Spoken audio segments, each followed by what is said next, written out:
మన ప్రభు అయిన రక్షకుడైనటువంటి యేసుక్రీస్తుల వారి పేరిట మీ అందరికీ నా యొక్క శుభాభి నిండు వందనాలు తెలియజేస్తూ ఉంటున్నాను.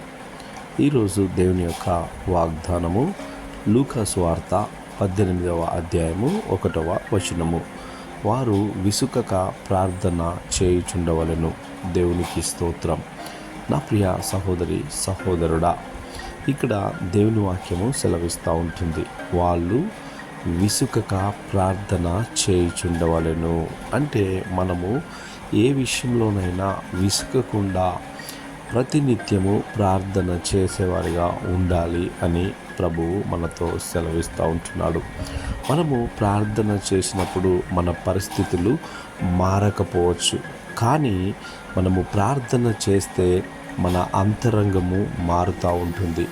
ప్రార్థన చేసినప్పుడు మనలో ఆందోళన అనేది తగ్గుతూ ఉంటుంది, సమాధానము అనేది వస్తూ ఉంటుంది. నా ప్రియ సహోదరి సహోదరుడా, అలాగే భయము మనలో నుండి పోయి ధైర్యము వస్తుంది. అదేవిధంగా విశ్వాసములో మనము బలపడతాము.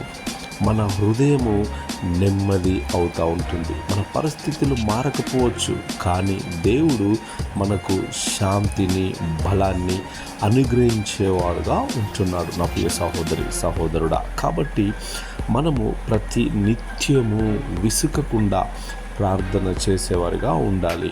మనం అడిగే వాటికి కొన్నిసార్లు జవాబు లేటు రావచ్చు, పరిస్థితులు మారకపోవచ్చు.